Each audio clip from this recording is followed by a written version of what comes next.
কিছু নিয়ামত দেওয়ার মালিক কে? খাওয়ানোর মালিক কে? আল্লাহ কয় বান্দা আমার উপরে ধৈর্য ধর। তোর ঘরে যত সমস্যা, তোর ঘরে চাল নাই, টাকা নাই, পয়সা নাই, মানুষের উপরে ভরসা করিস না। ওরে বান্দা, নেতার কাছে গিয়া চাইস না, নেতা তোরে দিতে পারবে না। নেতা তোরে কতটুকু দিবে? তোর ঘরে চাউল না থাকলে নেতায় খবর পর্যন্ত তোর নেয় না। মানুষের কাছে চাইলে মানুষ বেজারা হয়, আর আমি আল্লাহর কাছে না চাইলে আমি আল্লাহ বেজারা হই। আমার আল্লাহ ডাক দিয়া কয় রে গোলাম, এত মায়া আমি আল্লাহ তোরে করলাম, এরপরও তুই আমার মানো না, এরপরও তুই আমার সিজদা দিলি না। ওরে বান্দা গো, তোরে তো আমি আল্লাহ 3 ওয়াক্ত খানা খাওয়াই। ও বান্দা, আজকে সোমালিয়ার দিকে তাকাও, সিরিয়ার দিকে তাকাও, বসনিয়া, চেচনিয়া, ফিলিপাইনের দিকে তাকাও, মানুষ খানা পায় না। কত মানুষ কষ্ট করে দিন কাটাচ্ছে। মায়ের সামনে সন্তানকে জবাই করা হয়, বাবার সামনে মেয়েকে ধর্ষণ করে হত্যা করা হয়। ওই আফ্রিকার কত মানুষ আজও মাটি খেয়ে খেয়ে জীবন কাটায় দিতেছে। এদের যে বড় কষ্টে তুমি আমি আছি নাকি? জোরে বলেন। ও মুসলমান ইমানদার, আল্লাহর নবীর প্রিয় সাহাবী তালহা রাদিয়াল্লাহু তাআলা আনহু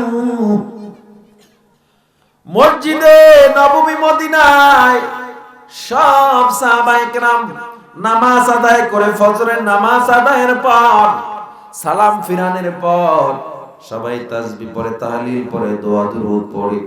কিন্তু তালহা রাদিয়াল্লাহু তাআলা প্রতিদিন তাসবিহ তাহলিল না পড়ে সালাম ফিরে দ্রুত বাড়িতে চলে যায়। বিষয়টা সাহাবায়ে কেরাম নবীর কাছে অবগত করলেন, হে পয়গম্বর, আপনার সাহাবী তালহা কেন তাসবিহ তাহলিল পড়ে না, কেন বাড়ি চলে যায়? আল্লাহর নবী সাহাবায়ে কেরাম সহ তালহার বাড়িতে রওনা দিছে। চলো আজ আমরা তালহার বাড়িতে গিয়ে দেখব কেন সে দ্রুত চলে আসে। আল্লাহ নবী তালহার বাড়ির কিনারায় গিয়ে ডাক দিছে, তালহা। তালহা কোনো জবাব দেয় না। আবার ডাক দিয়া কয়, তালহা দরজা খোলো, আমি রাহমাতুল লিল আলামিন তোমার বাড়িতে চলে আসছি। তালহা কোনো জবাব দেয় না। কিছুক্ষণ পর তালহা কান্না করতে করতে নবীর সামনে আসছে। আয়েশা চোখের পানি ছেড়ে কান্দে আর কয়, নবী গো,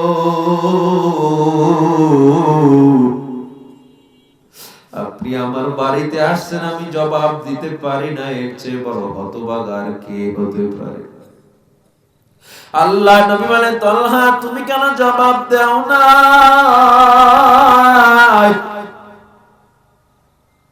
তালহা রাদিয়াল্লাহু তাআলা নবীর বুকে মাথাটা লাগায়া চোখের পানি ছেড়ে কাঁদতে আর ডাক দিয়া কয়, নবী আপনার তালহা এত গরীব, ঘরে কাপড় আছে মাত্র একটা গায়ে দেওয়ার মতো, ঘরের মধ্যে একটা গর্ত বানায়া আমার বিবির গর্তের মধ্যে রেখে আমি তাড়াতাড়ি কাপড়টা গায়ে দিয়া মসজিদে চলে যাই নামাজের জন্য। আবার আমি দ্রুত চলে আসি, সূর্য যদি উঠে যায় আমার বিবির নামাজ কাজা হয়ে যাবে। জোরে কান আল্লাহু আকবার। আল্লাহ নবী ডাক দিয়া কয়, তালহা তুমি এই জন্য মসজিদ নববী থেকে দ্রুত চলে আসো, আমরা বুঝতে পারি না। ও তালহা তুমি সাক্ষী থাকো, ওই আল্লাহর কসম যে আল্লাহর হাতে আমার জান, ও তালহা আমি তোমাকে ছাড়া জান্নাতে যাব না। এই তালহার চেয়ে বড় গরীব আপনি আমি হই নাই, নবীদের চেয়ে বড় কষ্টে আপনি আমি নাই। আল্লাহর নবী ফাতেমার ঘরের কিনারায় চলে গেছে, মা দরজা খোল, আমি তোর বাবা। ফাতেমা কোনো জবাব দেয় না। ইমরান বিন হুসাইন থেকে হাদিস বর্ণনা করা হয়, আল্লাহ নবী আবার ডাক দিয়া কয়, মা দরজাটা কেন খুলো না রে মা? ফাতেমা ভেতর থেকে কান্দে, ডাক দিয়া কয়, ও বাবা গো, তোমার ফাতেমার গায়ের কাপড়গুলো এত পুরাতন হয়ে গেছে, বিভিন্ন জায়গা থেকে ছিঁড়ে গেছে, আমি কেমনে তোমার সামনে আসবো? আল্লাহ নবী এবার ডাক দিয়া কয়, ও আমার গায়ের চাদরটা নিয়ে গায়ে লাগা। জানালা দিয়া নবী আমার যখন চাদরটা দিল, ফাতেমা চাদরটা গায়ে লাগানোর পর আল্লাহ নবী ঘরের মধ্যে চলে গেলেন। আল্লাহ নবী যখন ঘরের মধ্যে গিয়ে বসছে, ফাতেমা ঈশা নবীর বাম বাহুর সাথে ফাতেমার গালটা লাগাইয়া গুনগুন করে কান্দে আর ডেকে বলে, বাবা আর কতদিন এভাবে চলবো, আর সহ্য করতে পারি না। আল্লাহ নবী ডেকে বলে, কি হয়েছে মা আমার, বলো। ফাতেমা ডেকে বলে, ও বাবা গো, 3টা দিন হয়ে গেল, ঘরের চুলায় এখনো আগুন জ্বালাইতে পারি নাই, 3টা দিনই না খাওয়া। আজকে যদি বাতি জ্বালানোর জন্য তৈল থাকতো, কেরোসিন থাকতো, তোমার ফাতেমা সব খেয়ে ফেলতো।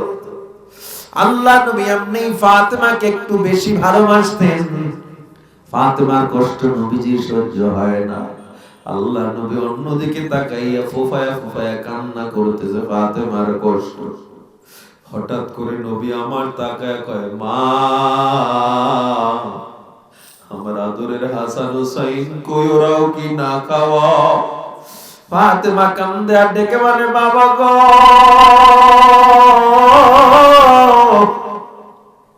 আমি এত বড় মানুষ, আমার যদি এত কষ্ট হয়, তোমার হাসান হুসাইনের না জানি কত মারাত্মক কষ্ট হচ্ছে, তুমি বুঝো না বাবা? ও বাবা গো, তুমি কি বুঝো না? তুমি তাদের এত ভালোবাসো, তুমি তো ভালো বুঝো। আল্লাহর নবী এবার হাওমা করে কান্না করে দিলেন। নবীজির কান্নায় হাসানের ঘুম ভেঙে গেল, হুসাইনের ঘুম ভেঙে গেল। হাসান দৌড়ে আইসা নবীর কোমরটা জড়ায় ধরছে, হুসাইন হাঁটু দুইটা জড়াইয়া ডাক দিয়া কয়, নানা ভাই, ও নানা ভাই, তুমি গোটা আরবের বিচার করো,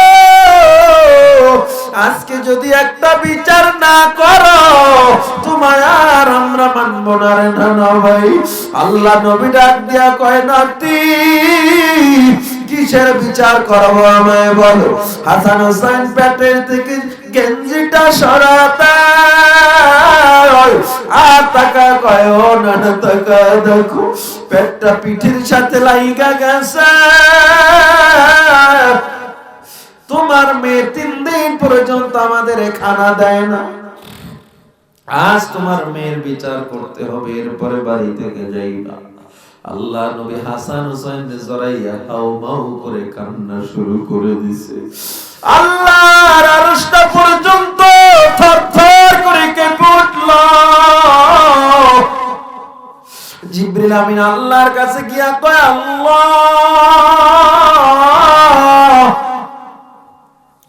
একটা বার যদি বলেন আরবের পাহাড় দিয়ে গোটা আরববাসীর ফেরেশতারা ধ্বংস করে ফেলবে।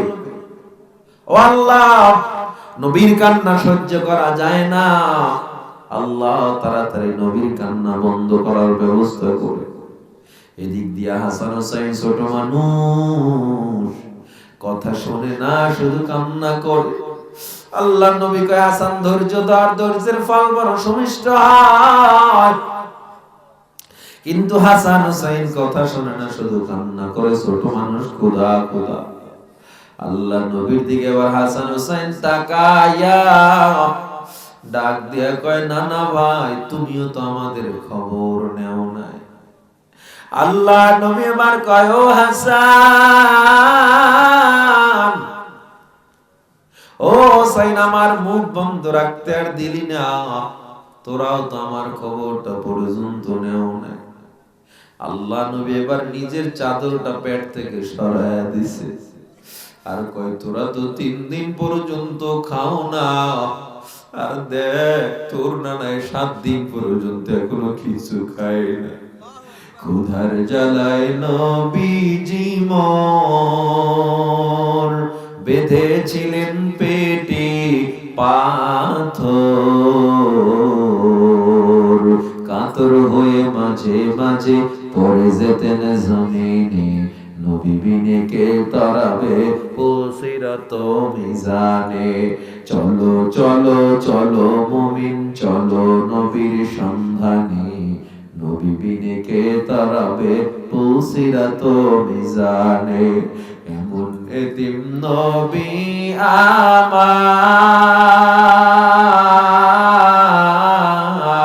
আমার, পিতা মাতা নাই যে তাহার, তারপরেও কত মারা মারলো তাকে দুশ্মনে, নবী বিনে কে তরাবে পুলসিরাত মিজানে, নবী বিনে কে তরাবে পুলসিরাত মিজানে। ও মুসলমান ইমানদার, আল্লাহর গোলাম হযরত জাবের রাদিয়াল্লাহু তাআলা থেকে হাদিস বর্ণনা করা হয়, আল্লাহর নবী পেটে পাথর বেঁধে বেঁধে দিনের দাওয়াত দিয়েছে। খন্দকের যুদ্ধের সময় খন্দকের কূপগুলো যখন খনন করেছিলেন, আল্লাহর নবী পেটে পাথর বেঁধে খন্দকের কূপ খনন করেছিলেন। যুবক বৃদ্ধ বাবা আমার, এরপরেও তো তারা হারাম খায় নাই। তোমাকে আল্লাহ 3 ওয়াক্ত খানা দেয়, আল্লাহর দেয়া নিয়ামত খাও, আল্লাহর দেয়া বাতাস উপভোগ করো। 1000 কোটি বছর চেষ্টা করে একটা চাউল বানাতে পারবা না। এই জমিন থেকে আল্লাহ চাউল দেয়, ফল দেয়, ডাল দেয়, গম দেয়, সব আল্লাহ তোমাকে দেয়। একটা বারের জন্য আল্লাহ বন্ধ করে না। প্রত্যেক দিন প্রতি ঘন্টায় 56 বিলিয়ন মেট্রিক টন চাউল প্রত্যেক ঘন্টায় মানুষ খাইতেছে। 24 ঘন্টায় কত হাজার বিলিয়ন টন চাউল খাইতেছে, মেট্রিক টন। ওরে বান্দা, একটা বার যদি চিন্তা করো, এক মাসে কি পরিমাণ চাউল উৎপাদন দরকার, এক বছরে কি পরিমাণ চাউল উৎপাদন দরকার। আল্লাহ যে কোটি কোটি বছর পর্যন্ত খাওয়ায়। ও মুসলমানের দল, একটা বার যদি চিন্তা করতা, আল্লাহর সাথে আর নাফরমানি করতে পারতা না। আল্লাহ কয় বান্দা ধৈর্য ধর, ধৈর্য ধর, ধৈর্য ধর, আমি আল্লাহর থেকে দূরে যাইস না। তোর কোনো কিছুর যদি প্রয়োজন হয়, গভীর রাতে যায় নামাজের মুসাল্লাটা বিছাইয়া দে, তোর ওই কপালটা আমি আল্লাহর কুদরতি পায় ঠাকাইয়া, আমি আল্লাহর যখন আল্লাহ বলে ডাক দিবি, আমি আল্লাহ তোর একটা ডাকে 70 বার জবাব দিয়া দিব।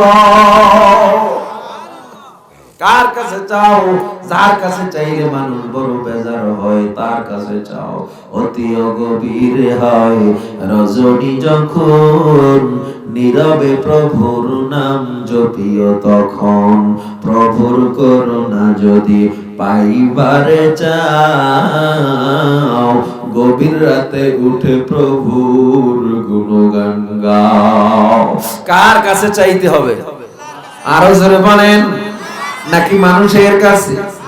না না না না, আমার নামাজ, আমার রোজা, হজ, যাকাত, ইবাদত, কুরবানি, বেঁচে থাকা, মরে যাওয়া সব হবে কার জন্য? ইন্না সালাতি ওয়া নুসুকি ওয়া মাহইয়ায়া ওয়া মামাতি লিল্লাহ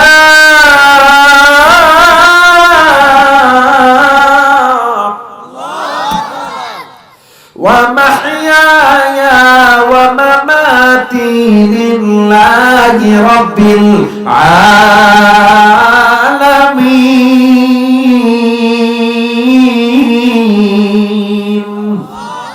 এই জীবনে কিছুই চাওয়ার নেই তো আর, আমার জীবন আমার মরণ সবই তোমার। আমার জীবন আমার মরণ সবই তোমার। এই দুনিয়ায় আছি তোমার দয়াতে, তোমায় ছাড়া শান্তি পাই না কিছুতে, নেই হৃদয়ে তুমি ছাড়া কেউ তো আর, আমার জীবন আমার মরণ সবই তোমার।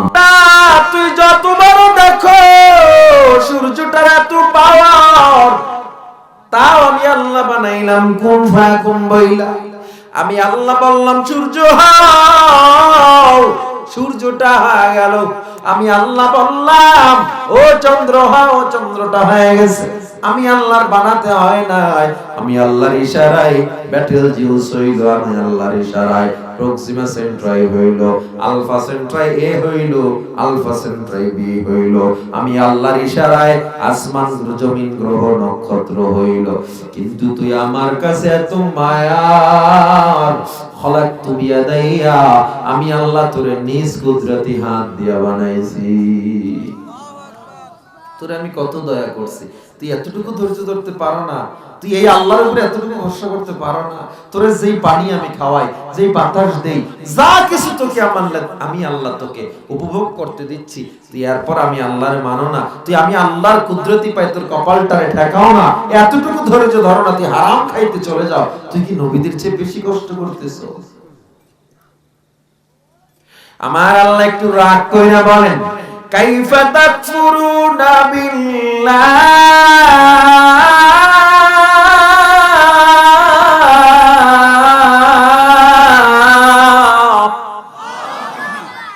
আল্লাহ কয় বান্দা কেমনে অস্বীকার করো? কি আমি আল্লাহ তোরে দেই নাই? কি আমি আল্লাহ তোরে খাওয়াই নাই? তোমরা আল্লাহ কোন কোন নিয়ামত করবে অস্বীকার? যেখানেই তাকাবে দেখবে শুধু তার নিয়ামত সম্ভার।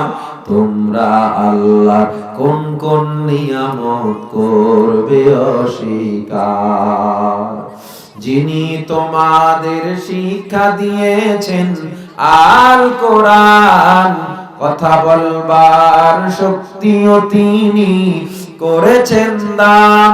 সমস্ত সৃষ্টি তার চরণে রয়েছে মশগুল, কেবলমাত্র মানুষই তাকে চিনতে করে ভুল। তার ইশারায় তার রহমে ঘিরে আছে পৃথিবীর চারিধার। তোমরা আল্লাহ কোন কোন নিয়ামত করবে অস্বীকার? সব পারলেন না, তার মানে আপনি ধৈর্যশীল হন না, এটা বুঝা এরপরে কথা কইবেন। আল্লাহ কয় ঠান্ডার মধ্যে কম্বল লাথি মাইরে ফালাইয়া দে, ঠান্ডার মধ্যে কম্বল লাথি মাইরে ফালাই দে, এরপরে নামাজে যা ফজরের সময়। কিন্তু আপনার ঘুমটা মজা, আপনি সেখানে কি করলেন? ঘুমকে প্রাধান্য দিলেন। এই যে এতটুকু ধৈর্য আপনার হলো না, যে না আমি ঘুমটা একটু পরেও তো পাচ্ছি, আমি আগে নামাজটা পড়ে লই। আল্লাহ কয় এখানেই তুমি ফেল করছো, এটাকে বলে ধৈর্য। বুঝেন না? কিন্তু ওই ধৈর্য না যে আমি পারিবারিকভাবে অনেক অনেক নির্যাতনের শিকার, এরপরে চুপ করে আছি। মানুষ আমার জমি ঠকায় খাইছে, এরপরে চুপ করে আছি। মানুষ আমাকে অনেকভাবে হেয় করেছে, এরপরে চুপ করে আছি। এগুলো ধৈর্য না। এগুলো কি না? ধৈর্য হলো আল্লাহ, ওটাও ধৈর্য, তবে দুনিয়াবি লাইনের সিস্টেমের ধৈর্য। কিন্তু ধৈর্য হলো আল্লাহর কোন কাজ একেবারে ওয়ালানাবলুওয়ান্নাকুম বিশাইইন মিনাল খাউফ ওয়াল জু' ওয়া নাকসিম মিনাল আমওয়াল ওয়াল আনফুসি ওয়াত সামারাত। আল্লাহ বলেন ওয়াবাশশিরিস সাবিরিন। এই ধৈর্য ধারণকারীদের জন্য সুসংবাদ দাও। যারা ক্ষুধায় ধৈর্য ধারণ করবে, কি হইছে?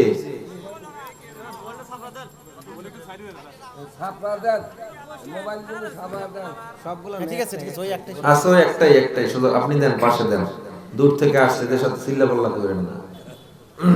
শোনেন, ধৈর্য আল্লাহ বলে বিষয় মিনাল খাউফ, আমি তোমার সংসারে এই যে অধৈর্যের একটা পরিচয় হয়ে গেছে। যাই হোক, আপনি মন খারাপ করেন না যে চিল্লে উনি আবার মহব্বতে করছে, যাই হোক এগুলো করা যাবে না, ধৈর্য ধারণ করতে হবে। আপনারা কতটুক ধৈর্য ধারণ করেন? এই যে শেষে সিন্নি খাওয়ায় না মাহফিলে, হ্যাঁ আছে না, আমনে গো সিন্নি আছে, কতটুক ধৈর্য তখন দেখা যায়। সিন্নি লয়ে পিড়ে পিড়ি ধরে, খিচুড়ি মাথার উপরে মারছে সিলেটে দেখছি, বুঝলেন না? এরপরে একদল খিচুড়ি পায় না, কমিটির ফিডে আর একদল আলাইছে, খিচুড়ি পাইলাম না কা, বুঝলেন না? বিবারিয়া। তাইলে কি হইলো? আমাদের ধৈর্যের ফল আল্লাহ বলে তোমাকে ভয় দিয়ে পরীক্ষা করব, ক্ষুধা দিয়ে পরীক্ষা করব, ওয়ানাকসিম মিনাল আমওয়াল, সম্পদ কমায়া দিব, দেখবো তুমি ধৈর্য ধারণ করো কিনা। তুমি গরিব, তুমি চিন্তা করতেছো আল্লাহ অমুকের এত ধন দৌলত দিল, আমাকে কেন দিল না, এই যে একটা চিন্তা। কিন্তু আল্লাহ কয় না, তোরে ভালোবাসি বিধায় তোরে বিপদ দিছি। আল্লাহ বলেন আমি তাকেই বেশি বিপদ দেই যাকে বেশি ভালোবাসি। সুবহানাল্লাহ। তাইলে আপনি ধৈর্য ধারণ করলেন না। ওয়ানাকসিম মিনাল আমওয়াল ওয়াল আনফুসি ওয়াস সামারাত, আল্লাহ জানের ক্ষতি দিবেন। জানের ক্ষতি কেমনে দেওয়া হয়?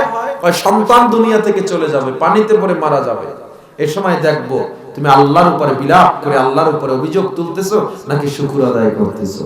তোমার ঘরে সন্তান মাসে একবার গরুর গোশত পায় না, তুমি চোখের পানি মুছো, ডাল আলু ভর্ত দিয়ে খানা খাও, তবুও তুমি সুদের খাতায় গিয়ে কিস্তিতে টাকা নামাও না। আল্লাহ কয় এই ধৈর্যশীল ধনীর 500 বছর আগে জান্নাতে যাবে। এই ধৈর্যশীলকে আমি দুনিয়ায় এমন নিয়ামত দিব একটা সময় যে সে গণনা করে শেষ করতে পারবে না। কিন্তু কয়জনে ধৈর্য ধারণ করছেন আমাকে বলেন? কয়জনে গুনাহ করেন নাই? কামাই করতে গেছেন, দোকানে কাস্টমার, আপনি জামাত কাজা করে ফেলছেন, নামাজ কাজা করে ফেলছেন, আপনি কি ধৈর্য ধরছেন? তাহলে আপনাকে আল্লাহ কেন নিয়ামত দিবে? আপনি দোকানদারি কইরেও ভালো চলতে পারতেছেন না, কারণ আপনি আল্লাহকে খুশি রাখেন না। এটা হলো ধৈর্যের পরিচয়। ধৈর্য আপনারা মনে করছেন যে প্রেম করে ছাকা খাইছে 40 বছর আর বিয়ে করে নাই, বিশাল ধৈর্য ধরছে, এই তো হে ধৈর্যশীল, ঠিক নি?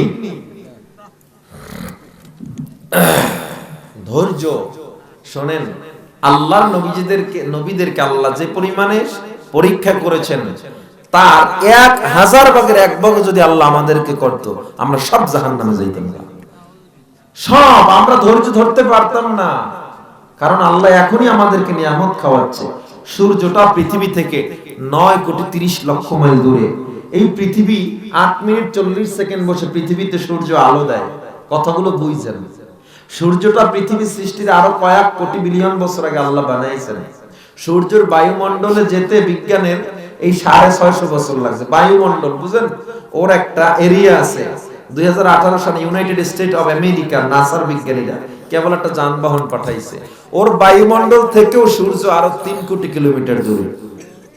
তাইলে সেখানে গিয়ে তাপমাত্রাও রেকর্ড করেছে। আমরা যে ভাত রান্না করি, এই আগুনের তাপমাত্রা 150 বা 200 হাত রাখা যায় আগুনে। এটা যদি 500 হয় তাহলে কি পরিমাণ অবস্থা হবে? চুলা টুলা গলে যাবে। 5000 যদি হয়, 5 লাখ যদি হয় তাপমাত্রা, সূর্যের ভিতরে আল্লাহ 1.5 কোটি ডিগ্রি সেলসিয়াস তাপমাত্রা রেখে দিয়েছেন। আল্লাহ কয় সূর্যটা আজ পর্যন্ত আলো কম দেয় না। একটা লাইট জ্বালাইতেছেন, এই একটা লাইট জ্বালানোর জন্য, এই লাইটটা তৈরির জন্য কত বড় কারখানা, এটার পিছনে কত বড় বিজ্ঞানের, কত প্রযুক্তি, কত ইঞ্জিনিয়ারের মেধা। এই তারগুলো কানেকশন দিয়ে আবার বিদ্যুতের সাথে কানেকশন দিতে হবে, তারের জন্য আলাদা কোম্পানি। যেখানে কানেকশন দিবেন সেই সুইচ বোর্ড, কাটাউট, ওগুলোর জন্য আলাদা কোম্পানি। বিদ্যুৎ আসছে যেখান থেকে, সেখানে বিদ্যুৎ তৈরির জন্য আলাদা ইঞ্জিন। এরপরে স্রোতের মাধ্যমে, কয়লার মাধ্যমে, এরকম তরঙ্গের মাধ্যমে বিদ্যুৎ তৈরি করে। সব কিছু করে একটা লাইট আপনি 2 দিনও জ্বালাই রাখতে পারবেন না ধারাবাহিক, দেখবেন ফিউজ হয়ে গেছে 2 দিন। এরপরে বিদ্যুৎও আপনার অল টাইম থাকবে না। আপনি জেনারেটর দিয়ে চালাবেন, আপনার জেনারেটর 2 দিন ধারাবাহিক, 1 দিন আপনি চালাইতে পারবেন না, বাস্ট হয়ে যাবে। এরপরে তৈলের প্রয়োজন আছে না নাই? আছে না নাই? কিন্তু সূর্যটা আজকে কোটি বিলিয়ন বছর, একটা সেকেন্ডের জন্য সূর্যের চার্জ কমে যায় না, সূর্যের আলো কমে যায় না। আল্লাহ কয় এই সূর্য দিয়ে তোরে আমি ভালোবাসতেছি। এই সূর্যের আলো, বিজ্ঞান বলে এই সূর্য যদি পৃথিবীতে না উঠতো, গাছপালা তরুলতা, কিচ্ছু বাঁচতো না, ফলমূল পাইতাম না। একটা গাছ আমাদেরকে অক্সিজেন দেয়। গাছ অক্সিজেন কই পাইলো? সূর্যের আলোর মাধ্যমে গাছ সতেজ হয়ে অক্সিজেন দিতেছে। এই অক্সিজেন গুলো আমরা আবার টানতেছি, আমরা যেটা আবার ছাড়তেছি এটা কার্বন ডাই অক্সাইড, বিষ। এটা আবার গাছ খেয়ে ফেলতেছে। ও মুসলমান ইমানদার আল্লাহর গোলাম, আল্লাহ কয় এই সূর্যটা কত বড়? সিরাজগঞ্জ জেলার মতো বড়। হ্যাঁ, তাইলে বাংলাদেশের মতো হবে, ইন্ডিয়ার মতো হবে। ইন্ডিয়া, বাংলাদেশ আর রাশিয়া নয়, গোটা পৃথিবী মিলেও যদি সূর্যের সাথে মাপ দেন, সূর্যের মাপে হবে না। তাইলে কয়টা কয়? 10টা পৃথিবী এক জায়গায় করলে যত বড় হবে সূর্য তত বড় কয় না। 20টা পৃথিবী এক জায়গায় করলে যত বড় হবে সূর্য তত বড় কয় না। তাইলে কত বড়? 13 লক্ষ পৃথিবী যদি এক জায়গায় করা হয়, 13 লক্ষ পৃথিবী এক জায়গায় করা হলে পৃথিবীর সাইজটা যত বড় হবে সূর্যের সাইজটা ঠিক তত বড়। কত লক্ষ? 13 লক্ষ পৃথিবীর সমান একটা সূর্য বড়। আপনার কাছে মনে হয় সূর্যই বড়, আল্লাহ কয় না। বেটেলজিউস নামে আল্লাহ একটা তারকা বানাইছেন আসমানে, যেই তারকাটার পেটে 33 কোটি সূর্য ঢুকে যাবে। আবার এর চেয়ে গ্যালাক্সি বড়, এর চেয়ে আবার ব্ল্যাক হোল বড়। এক একটা গ্যালাক্সির মধ্যে বিলিয়ন কোটি তারকা থাকে। আবার এগুলোরে ব্ল্যাক হোল খেয়ে ফেলে। ব্ল্যাক হোলটা তাইলে কত বড়? এই ব্ল্যাক হোল এত বড়, গ্যালাক্সি এত বড়, নেপচুন এত বড়, মঙ্গল গ্রহ এত বড়, শুক্র শনি গ্রহগুলো এত বড়, আমার আল্লাহ কত বড়? আল্লাহ কয় বান্দা, সূর্য